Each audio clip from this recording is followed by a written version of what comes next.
सबसे पहले तो आपको इम्पोर्टेंट अपडेट दे देता हूँ जो कि मैंने देखा यूट्यूब के भी कमेंट बॉक्स में एंड फेसबुक के भी कमेंट बॉक्स में।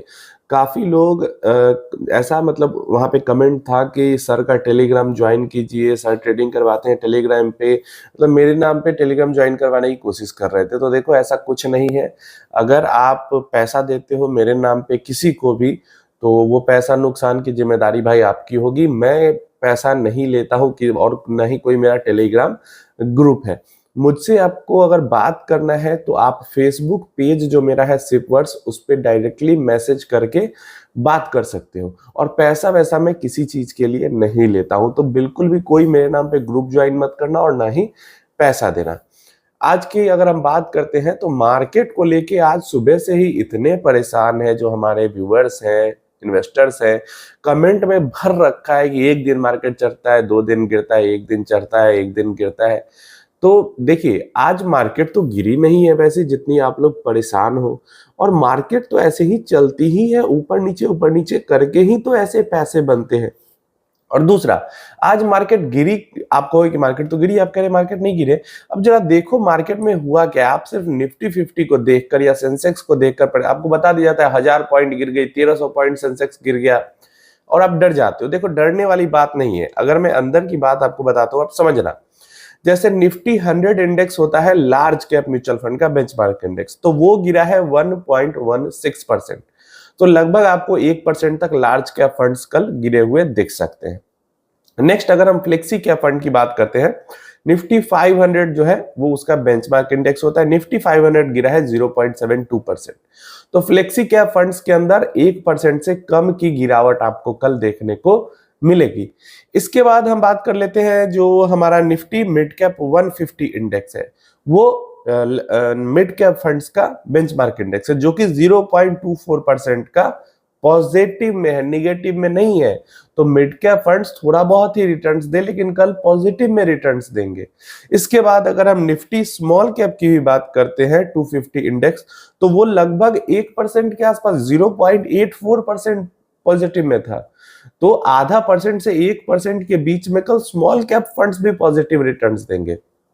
इसके बाद लार्ज एंड मिड कैप की अगर बात करते हैं, जो large and mid cap 250 index है वो large and mid cap funds का बेंचमार्क इंडेक्स है, तो वो 0.5% के आसपास डाउन था। या फिर अगर हम मल्टी कैप फंड्स की बात करते हैं जिसका तो मल्टी कैप 50-25-25 बेंचमार्क इंडेक्स होता है, वो 0.3% डाउन था। तो मल्टी कैप फंड्स के अंदर इस तरीके की गिरावट देखने को मिल सकती है।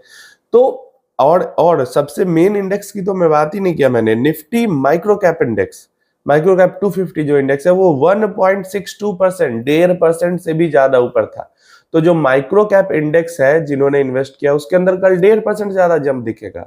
4.5% का जंप, 4% से ऊपर का जंप 4.5% तक का आज दिख रहा होगा, कल उसके ऊपर 1.5% का और जंप दिखेगा।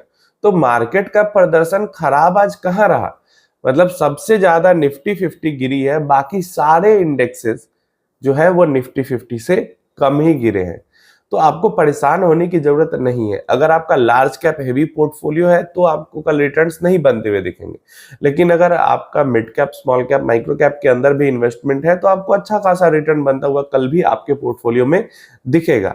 तो इसलिए कहता हूं ऊपर ऊपर से देख के मार्केट को परेशान मत हुआ करो। क्वेश्चंस ले लेते हैं। सबसे पहला प्रतीक जी का है, भाई तुम बहुत ज्यादा कंफ्यूज हो और गलत ज्ञान दे रहे हो आप यहाँ पर। पहली बात तो एफडी के ऊपर रिटर्न की गारंटी आरबीआई देती है 5 लाख तक की, उसके ऊपर आपको आपका रिटर्न मिलेगा ही मिलेगा। वह प्लस आप जो बोल, चलिए पहले एफडी वाला इनका क्लियर कर देते हैं। तो देखिए कुछ रिटर्न नहीं मिलता है। थोड़ा सा देखिए, जब आपकी बेसिक जब गलती हो जाती है ना, मतलब स्कूल में अच्छे से पढ़ाई नहीं हो पाती है, तो ये सब ऐसे दिमाग में ख्याल आते हैं। बैंक के अंदर जो भी पैसा है 5 लाख रुपया से 1 रुपया ज्यादा नहीं मिलने वाला है। आपका सेविंग अकाउंट, एफडी पे इंटरेस्ट, आपने बैंक में जो भी रखा है, आपने बैंक में कुछ भी रखा है, 5 लाख रुपया से 1 रुपया ज्यादा नहीं मिलने वाला अगर बैंक डूब जाती है तो ये आप वहम निकाल दो कि 5 लाख के ऊपर हमको इंटरेस्ट मिलेगा ही मिलेगा, ये आप समझो कम से कम। तो पैसा डूबता है बैंक के अंदर भी। नेक्स्ट ये बात कर रहे हैं हमारे पास कि गोल्ड की, कि गोल्ड के अंदर, मैंने कहा कि गोल्ड के अंदर जब सब कुछ खत्म ही हो जाएगा, इकोनॉमी खत्म ही हो जाएगी, किसी के पास पैसा ही नहीं रहेगा, तो आप गोल्ड बेचोगे किसको? मैंने ये कहा था। तो अब काउंटर आ रहा है इनका कि आप दूसरे देश में जाके गोल्ड बेचोगे, गोल्ड इंटरनेशनल। भाई मुझे भी पता है कि गोल्ड की प्राइस इंटरनेशनल चलती है, लेकिन दूसरे देश में जाके गोल्ड बेचना आपको आसान लगता है क्या? तो और ये सब तो हाइपोथेटिकल, मतलब ये तो एक्सट्रीम केस वाला सिनेरियो की हमने बात की थी कि अगर एकदम ही खत्म ही हो जाती है इकोनॉमी तो। लेकिन वैसा सिनेरियो इंडिया के अंदर नहीं आने वाला है कि लिक्विडिटी इतनी खत्म हो जाए कि रियल एस्टेट और गोल्ड बेच ना पाए हम, न खरीद पाए, और बैंक्स हमारे पूरे डूबने लगे। ये सब नहीं होने वाला है अभी। कुछ लोगों को ऐसा लगता है, और अगर आपको ऐसा लगता है तो आप कैश रखो पॉकेट में, गोल्ड रखो पॉकेट में, और एंजॉय करो भाई, मजा करो। कौन मना कर रहा है आपको? कोई तो मना नहीं कर रहा। लेकिन इतने बुरे हालात अभी अभी क्या मतलब, अभी तो कुछ सिनेरियो, कुछ सेंस ही नहीं बनता इन सब चीजों के बारे में। जब वैसा इकोनॉमी के अंदर दिखता है तब इंसान कुछ सोचता है। वैसा तो कुछ दिख ही नहीं रहा इकोनॉमी के अंदर कि इतने बुरे हालात आ जाए। सुमन दास जी का सवाल है, नाम तो है small cap mutual fund but return मिलता है लार्ज कैप स्टॉक की तरह, ये सही है? मतलब म्यूचुअल फंड जो है, small cap mutual fund large cap की तरह रिटर्न देते हैं, इनका कहना है। कौन सा लार्ज कैप फंड 20%, 22%, 23% का रिटर्न दे रहा है साल दर साल पिछले 10 साल से, 15 साल से?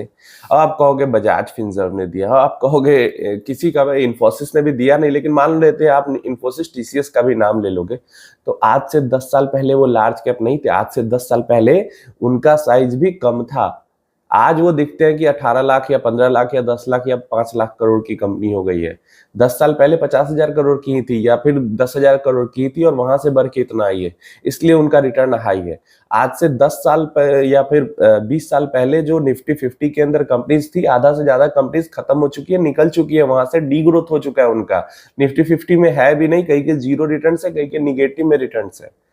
तो आप कैसे लार्ज कैप, आप कंपेयर करो ना स्मॉल कैप का निफ्टी 50 के साथ कंपेयर कर लो, तो आप कहोगे निफ्टी 50 के जैसा अगर स्मॉल कैप फंड रिटर्न दे रहा है या मिड कैप रिटर्न दे रहा है, तो आप कहोगे कि लार्ज कैप के जैसा रिटर्न दे रहा है। आप स्टॉक के साथ म्यूचुअल फंड को कंपेयर नहीं कर सकते हो।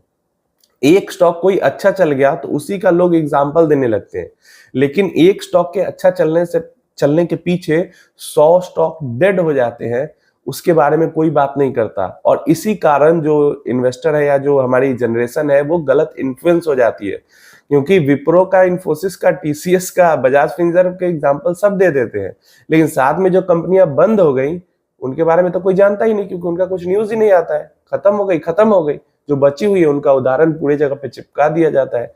तो ऐसे लोगों का माइंडसेट ही ऐसा हो चुका है, और इसको कोई चेंज नहीं कर सकता है। वैसे ही आप मत करो इन्वेस्टमेंट, वैसे ही जगह पे इन्वेस्ट करो जहां पे इन्वेस्ट करने के बाद आप शांति से सो पाते हो। अगर म्यूचुअल फंड में आप इन्वेस्ट करके शांति से नहीं सो पाते हो, मत करो इन्वेस्ट। सिंपल सी चीज है भाई। सैयद जी का सवाल है, ये भी तो हो सकता है हमने जहां पैसा इन्वेस्ट किया है जिस रेट पे, वो रेट से नीचे गया तो जीरो होगा। वो रेट से नीचे गया तो जीरो कैसे हो जाएगा? जीरो पे जाएगा तो जीरो होगा, वो रेट से नीचे जाएगा तो वो लॉस होगा। अब मान लेते हैं एग्जांपल के लिए, एक स्मॉल कैप की एनएवी 100 रुपए पे थी, 100 रुपए पे आपने इन्वेस्ट किया। अब उस 100 रुपए आपको एनएवी दिख रही है, लेकिन उसके पीछे 50, 60, 80 कंपनीज है जिसकी एसेट वैल्यू से वो एनएवी निकाली गई है। तो 50-100 कंपनी जो पीछे है, वो पूरी कंपनी जीरो हो जाएगी, खत्म, बंद हो जाएगी, तब वो जीरो पे आएगा।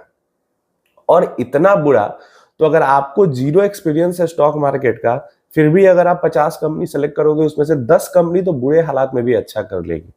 तो जो इतना बड़ा सेटअप लेके बैठा है उसी काम के लिए, मतलब उसका सिलेक्शन आपसे भी बुरा है कि वो 50-80 कंपनी के अंदर इन्वेस्ट करेगा और सारी कंपनी बंद हो जाएगी, और वो बैठा रहेगा तब तक, पैसा निकालेगा नहीं, चेंज नहीं करेगा कंपनी को।